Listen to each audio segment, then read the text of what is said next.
Buenos días, espero que este vídeo salga bien y sirva para introducir el capítulo 2 del libro que estamos trabajando este año de Martin Buber, El eclipse de Dios. Este capítulo 2, que ya comenzamos a trabajar en el aula, se denomina Religión y Realidad.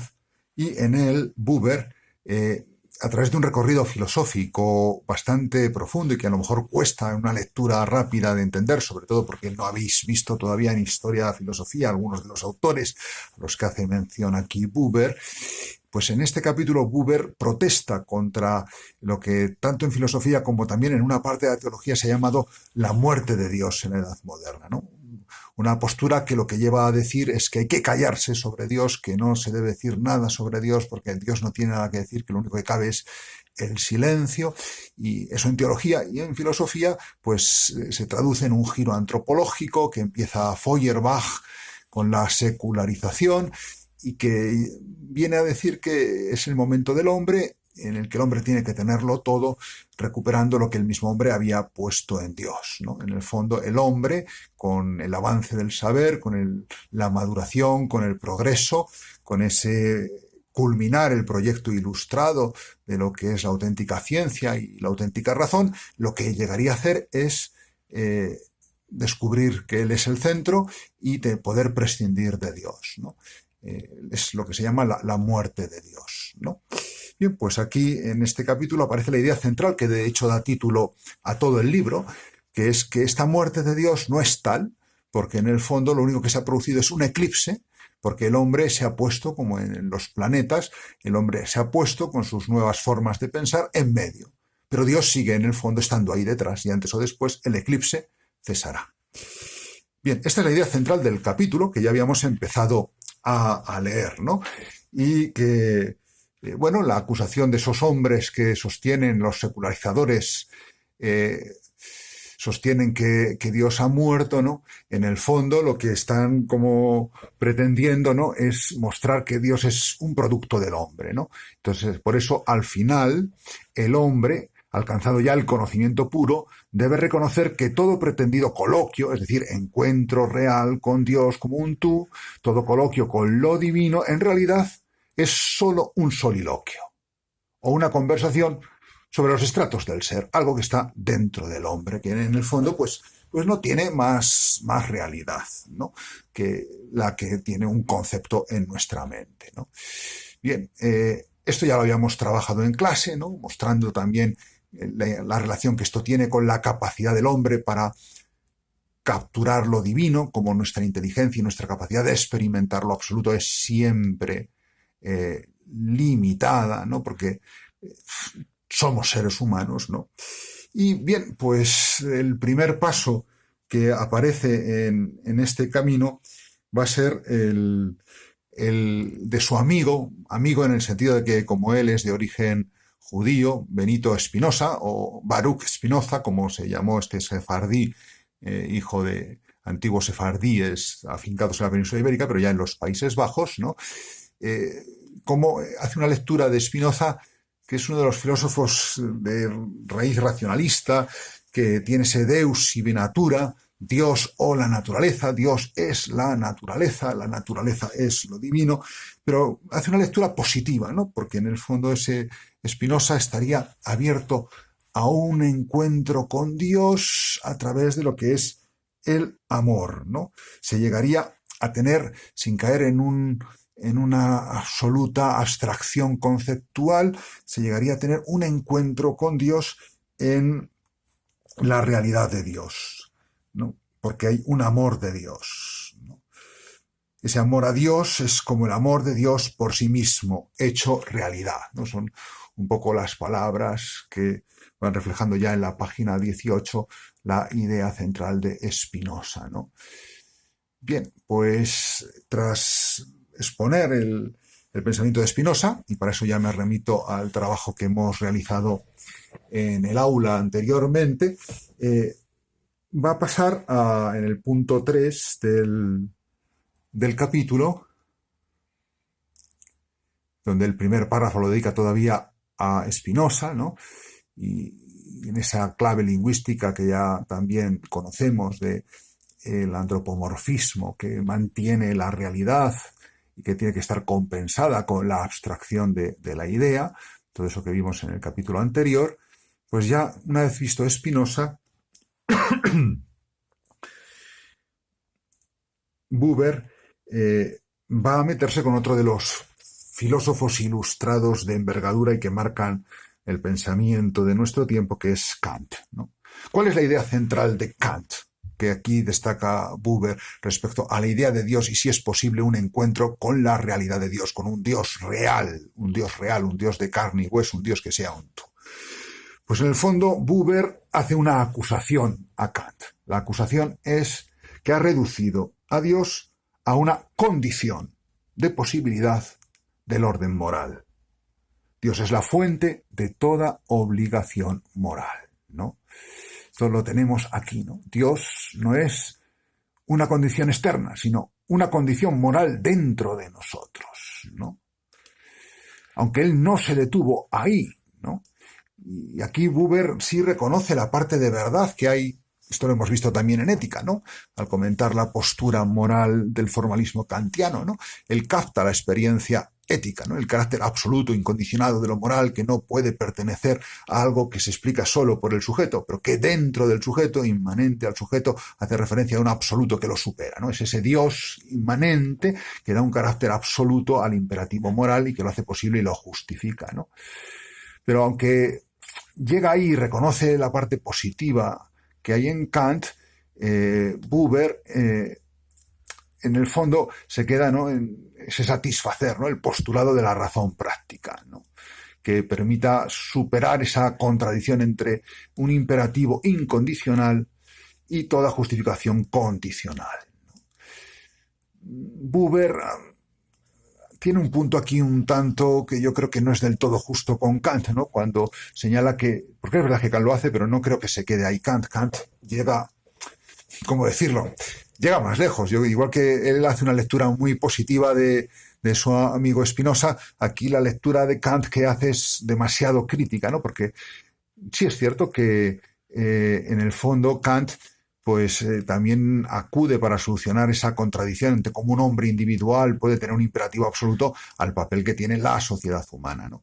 Pero Kant está abierto realmente a Dios. O sea, Dios aparece en la razón práctica como una condición de posibilidad sin la cual no se explica el orden moral, ni la experiencia moral, ni la sociedad, ni nada, ¿no? Y llega a tocar la realidad de Dios. Otra cosa es que sea una realidad de Dios que mi concepto, la metafísica, que ha sido criticada y demolida por Kant en la crítica de la razón pura, pues no llega a poder conceptuar, no llega a tocar su verdad, está más allá de lo fenoménico, está en lo nouménico, es una idea, ¿no? Dios para la razón es una de las tres ideas, es la idea cumbre, ¿no?, junto al alma y al mundo en la cual se sintetiza todo. Bueno, el hecho es que en el fondo Kant, con todas sus virtudes, pues reduciría a Dios a algo inmanente, ¿no?, a algo que en el fondo pues no se puede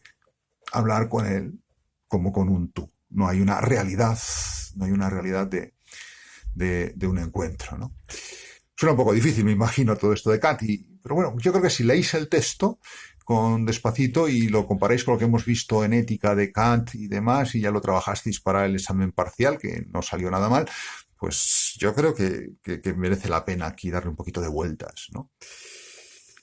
El apartado cuarto de este capítulo, Buber se va a los poskantianos y en él aparece, como no podía ser de otra manera, el gran Hegel, ¿no? Hegel, ¿no? Hegel es la cumbre del proyecto ilustrado, de la razón absoluta, ¿no? Y en Hegel, ya desde el primer momento, ¿no?, muestra cómo hay una gran diferencia incluso con otros pensadores que son racionalistas y que dan una importancia muy grande a todo el tema de las ideas y de la abstracción, ¿no?, como pueden ser Platón, Plotino y Descartes, ¿no? ¿Qué es lo que señala aquí, no? Es que ya, salvo en la juventud todavía religiosa de Hegel, ya lo que dice de Dios ya no tiene nada que ver con nuestra existencia cotidiana, ¿no? Dios es lo único real. Dios absorbe toda la realidad, ¿no? En Hegel nos encontramos con lo que es la abstracción radical, ¿no? Aquí ya no hay un yo y un tú, solamente hay Dios, Dios idea, Dios abstracto, ¿no? Y es verdad que él recogerá la idea del amor Dei de Spinoza, pero al final la desfigura, ¿no? Porque es verdad que el amor de Dios se refleja en el amor mío del hombre concreto, pero en el fondo yo no importo, yo no soy nada, yo soy solo un momento, a diferencia de Spinoza, que todavía mantenía esa diferencia entre Dios y el tú humano, aunque no llegase del todo al corazón del encuentro, ¿no?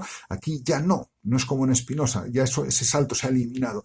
Ahora Dios absorbe al tú humano como un momentito que se disuelve dentro de su necesidad de ir deviniendo por la dialéctica fuera de sí lo que él no es esa dialéctica negativa por la cual todo lo grande de Dios pues se va saliendo, ¿no?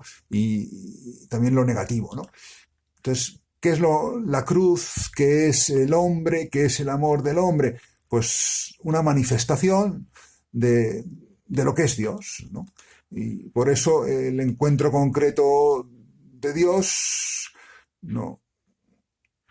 Y la contradicción, como está documentado en la existencia humana, queda relegado al dominio de la ficción, ¿no? No es real. Cuando pensamos que hablamos con Dios, no es real, es Dios hablando consigo mismo, dando de sí mismo, y yo soy, pues eso, una fase de ese camino de Dios, ¿no? Y esto, pues bueno, la astucia de la razón, esa herramienta del proceso hegeliano es la que me hace creer que, sin embargo, yo soy libre, yo soy real, ¿no? Pero en el fondo es una trampa, ¿no? Es Dios movilizándose a sí mismo, ¿no? Es solo Dios, a costa de que el hombre no sea nada, ¿no? Y por eso, en el fondo, en este racionalismo máximo, ¿no? Hay una aniquilación de la auténtica religión, ¿no? Por eso esta frase es muy bonita, ¿no? Hegel, que quería preservar la religión, renovando sus formas, corrige la religión revelada, Offenbarte, y la transforma en Offenbare, en manifestación. Ya no hay misterio, ya no hay realidad, ya nada hay misterioso acerca de Dios. Todo es una razón que se va expresando a sí misma a lo largo de la historia, ¿no? Claro, este Dios es un Dios terrible, ¿no? Yo creo que ninguno de vosotros queréis un Dios así, ¿no? Un Dios que es absolutamente controlador, es prácticamente el Dios de Parménides el ser de Parménides convertido en algo absoluto, ¿no? Y es el que, lógicamente, va a propiciar ya desde, pues como muy bien hacen esta nota no dejéis de leerla, es muy interesante. La muerte de Dios, como aparece ya anticipada en unas palabras de Hegel, ¿no? El mismo Dios está muerto, y en qué sentido se explica esto, la frase de Pascal que está detrás, el Dios perdido, y cómo Heidegger lo pone en conexión con la frase de Nietzsche, ¿no? Bien, pues ante esta situación en la que en el fondo queda un vacío para el hombre en su existencia, ¿no? Un Dios que está allí arriba, ¿no? Arriba, en las ideas, ¿no? Pues en medio de esto, lo que nos encontramos es con una reacción que intenta buscar a Dios. Y eso es lo que va a hacer comentando dos posturas en este punto 5, ¿no? Este punto 5 del capítulo aborda la postura de Bergson. Bergson es un premio Nobel de literatura, escribe muy bien, un hombre que empieza a ser creyente, también de origen judío. Es el filósofo de la vida, del elan vital, de la fuerza evolutiva, ¿no? Detrás de la cual está el espíritu que es también algo divino, ¿no? E intenta un poco como meter en el mundo, meter en la historia el peso de lo divino, ¿no? Me puedo encontrar aquí, en este momento, aquí, ahora, ¿no? En mi vida puedo reconocer la fuerza del impulso vital, en el fondo la fuerza del espíritu, la fuerza de lo divino. Es verdad que lo estudiaréis con Alfonso en historia, ¿no? Que es verdad que Bergson no logra con sus expresiones a veces diferenciar bien naturaleza y Dios, el impulso vital evolutivo y el papel trascendente de Dios. Yo creo que no lo hace intencionadamente, pero bueno, eso lo estudiaréis más a fondo en historia, ¿no? Aquí el asunto es que este esfuerzo que hace Bergson a Buber le parece insuficiente, ¿no?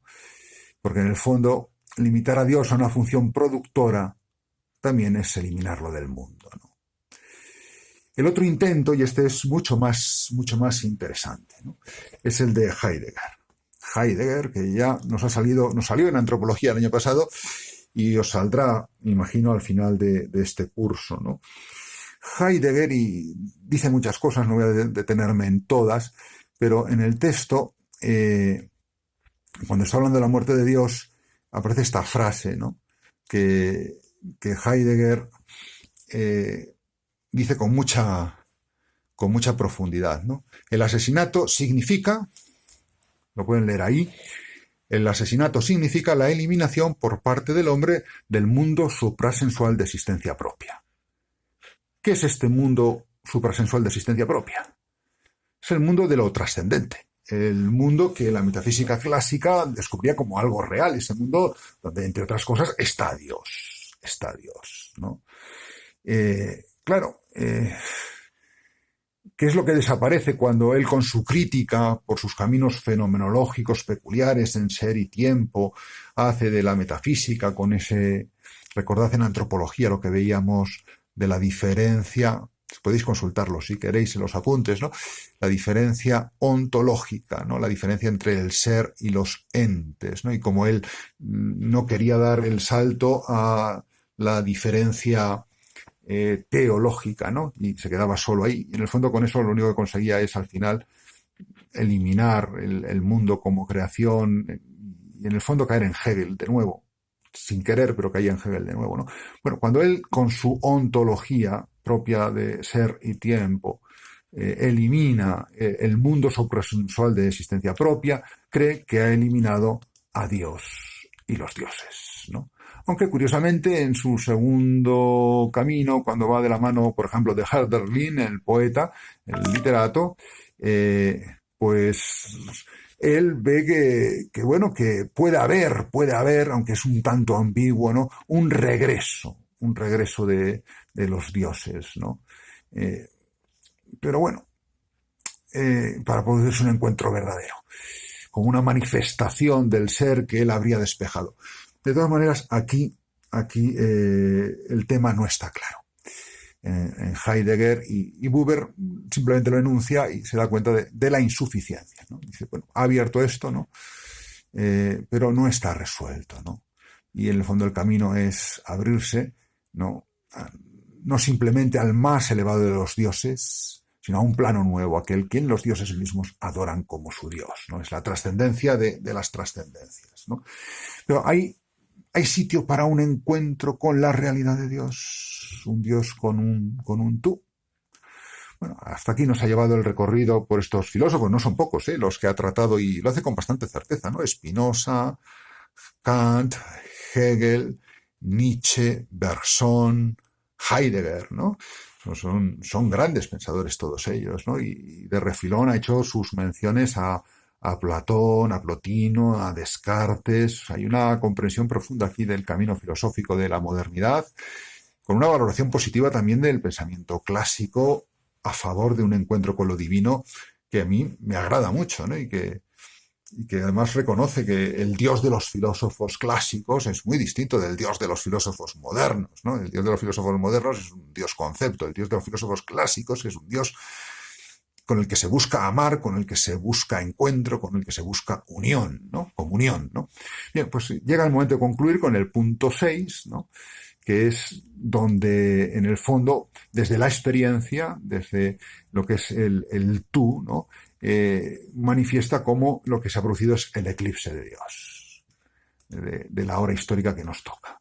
Un eclipse de Dios en esta hora histórica, ¿no? Y que, bueno, pues podemos esperar que vuelva a aparecer, ¿no? Bien, aquí el final es muy bonito, ¿no? Y podremos eliminar suprimir el nombre de Dios si queremos, porque demos muerte al nombre de Dios no significa que Dios haya muerto, ¿no? Si no existe ya un Dios del hombre, pese a ello, aquel a quien el nombre indica vive en la luz de su eternidad. Y él, pues desde ahí puede ocuparse de nosotros y puede intentar abrirse camino, ¿no? Acaba con una misteriosa alusión a el unicornio, la leyenda judía del unicornio, que creo que aparecía en una Mishnah, el sacrificio del unicornio, ¿no? En la noche del eclipse, ¿no? Ese unicornio, luego la tradición cristiana, a lo que yo he podido averiguar, lo identifica también con Cristo. No sé, en el fondo es un párrafo misterioso. Si alguno de vosotros logra descifrar bien lo que significa esta mención aquí al final de este capítulo, que me lo ponga en el trabajo, que se lo tendré muy en cuenta, porque realmente es un punto sugerente y difícil. Pues muchas gracias por vuestra atención, espero que os sirva para leer este apasionante capítulo y difícil, pero ya se sabe que sin esfuerzo no hay recompensa, que os sirva y que os sirva también pues en estos momentos en que también parece que Dios se ha eclipsado, pues para pensar que detrás, de alguna manera, Dios con su amor y su misericordia está hablando de tú a tú al corazón de cada hombre.